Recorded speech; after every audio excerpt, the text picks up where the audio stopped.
Hello నమస్తే. ఎందుకో తెలుగుదేశం పార్టీలో అసహనం కనపడుతోంది. ఆ అసహనం తెలుగుదేశం పార్టీకి నష్టం చేస్తుంది. గతంలో వైసీపీలో కూడా ఇటువంటి అసహనం చూసాం. ఆ అసహనం వైసీపీకి నష్టం చేసింది కూడా. గతంలో వైసీపీ అధికారంలో ఉన్న సమయంలో టీడీపీ అధికార ప్రతినిధిగా ఉన్న పట్టాభి అప్పటి ముఖ్యమంత్రి జగన్మోహన్ రెడ్డిని ఉద్దేశించి మాట్లాడిన కొన్ని మాటలు వైసీపీ శ్రేణులకు ఆగ్రహాన్ని తెప్పించాయి. ఆ ఆగ్రహంతో వైసీపీ శ్రేణులు వెళ్ళి తెలుగుదేశం పార్టీ కార్యాలయం పైన దాడులు చేయడం చూసాం. తెలుగుదేశం పార్టీ కార్యాలయం లోపలికి వెళ్ళి దాడి చేయడం, అద్దాలు పగలగొట్టడం, సో అక్కడ హడావుడి అంతా చూసాం.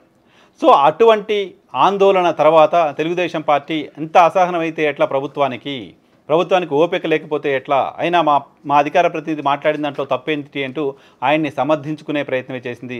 ఆయన సమర్థించుకునే ప్రయత్నాన్ని తెలుగుదేశం పార్టీ అధికారికంగా చేస్తూ వచ్చింది. సో ఆ రోజు పార్టీ కార్యాలయంపై దాడి చేయడాన్ని, ఓ పార్టీ కార్యాలయం పైన అధికారంలో ఉన్న పార్టీ, ఏ పార్టీ అయినా పార్టీ కార్యాలయం పైన ఇంకో పార్టీకి సంబంధించిన వాళ్ళు వెళ్ళి దాడి చేయడాన్ని ప్రజాస్వామ్యంలో ఎవరూ ఆహ్వానించలేం, సరైనది అని చెప్పలేం. అదే పరిస్థితిలో వైసీపీ కార్యకర్తలు అప్పుడు వెళ్ళి తెలుగుదేశం పార్టీ కార్యాలయం పైన దాడి చేయడాన్ని ప్రజాస్వామ్యవాదులంతా, రాజకీయ పార్టీలంతా ఖండించాము. సో అదే సమయంలో జగన్మోహన్ రెడ్డి మాట్లాడిన మాట, మా గురించి ఎవరో మాట్లాడితే మా కార్యకర్తలకు బీపీ వచ్చింది, ఎవరికో ఒక బీపీ వస్తే మనం ఏం చేస్తామంటూ మాట్లాడారు.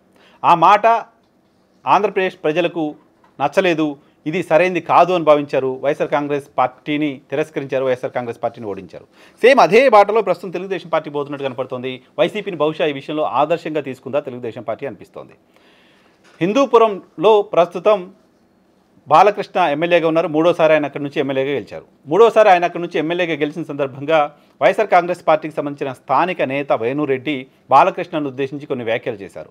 40 ఏళ్లుగా మనం మన ప్రాంతానికి సంబంధం లేని వాడిని ఎవరినో గెలిపిస్తూ వస్తున్నాం, మన ప్రాంతానికి సంబంధం లేకుండా ఎక్కడో హైదరాబాద్లో ఉన్న వ్యక్తి కింద మనం బ్రతకాల్సి వస్తుంది, మన ప్రాంతానికి సంబంధించిన వాళ్ళు ఇక్కడ ఎమ్మెల్యేగా ఉంటే, ఇక్కడ గెలిచుంటే మన పాలన చేసుకునే వాళ్ళం, ఎవడో హైదరాబాద్ నుంచి వస్తే మనం వాళ్ళ కింద బ్రతకాల్సి వస్తుంది అంటూ కామెంట్ చేశారు. ఈ కామెంట్స్ బాలకృష్ణకి, బాలయ్య బ్యాచ్కి, బాలయ్య అనుచరులకి, అభిమానులకి కోపాన్ని తెప్పించాయి. వైఎస్ఆర్ కాంగ్రెస్ పార్టీ హిందూపురం కార్యాలయం పైన దాడులు చేసి, అద్దాలు పగలగొట్టి, ఫర్నిచర్ ధ్వంసం చేసి నానా బీభత్సం చేశారు.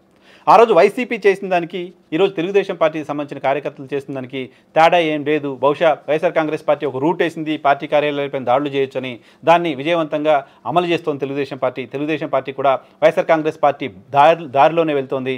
వైఎస్ఆర్ కాంగ్రెస్ పార్టీ దారిలో ఇలాగే వెళ్ళాలనుకుంటే, ఇదే అసహనాన్ని చూపించదలుచుకుంటే వైఎస్ఆర్ కాంగ్రెస్ పార్టీకి దొరికిన రిజల్టే తెలుగుదేశం పార్టీకి కూడా దొరుకుతుంది.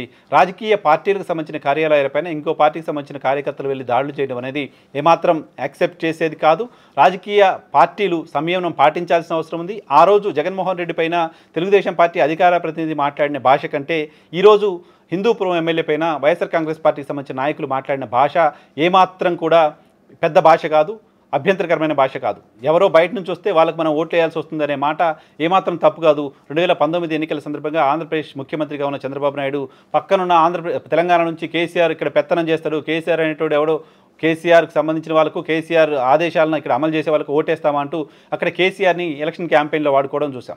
సో ఇప్పుడు హైదరాబాద్లో ఉంటున్న ఒక వ్యక్తికి మనం ఓటేయటం ఏంటి, 40 సంవత్సరాలుగా ఇతర ప్రాంతాలకు సంబంధించిన వాళ్ళు మన దగ్గర ఎమ్మెల్యేగా ఉండడం ఏంటి, మనకు పౌరుషం లేదా, మన స్థానికులు ఎన్నుకోలేమా, ఈ భాష పార్టీకి సంబంధించిన నాయకుడు మాట్లాడడం తప్పేమి కాదు, అభ్యంతరకరం ఏమాత్రం కాదు, అభ్యంతరకరంగా అనిపించట్లేదు. బట్ ఎందుకు తెలుగుదేశం పార్టీకి సంబంధించిన వాళ్ళకి ఇంత అసహనం వస్తుంది, ఇంత తట్టుకోలేకపోయారు, ఎంత తీసుకోలేకపోయారు అంటే, ఆ అసహనం పెరుగుదల అనేది మీ ఓటమికి దిశగా మిమ్మల్ని నడిపిస్తుంది. వైఎస్ఆర్ కాంగ్రెస్ పార్టీ అటువంటి ఓటమిని కొని తెచ్చుకుంది. ఇప్పుడు తెలుగుదేశం పార్టీ కూడా అదే బాటలో వెళ్తే అంతకు మించిన ఓటమిని మూటగట్టుకోవాల్సి వస్తుంది. కాబట్టి సంయమనం, సహనం అధికారంలో ఉన్న పార్టీకి ఆభరణాలుగా ఉంటాయి. వాటిని వదిలేస్తే మీరు ఓడిపోవడం ఖాయం.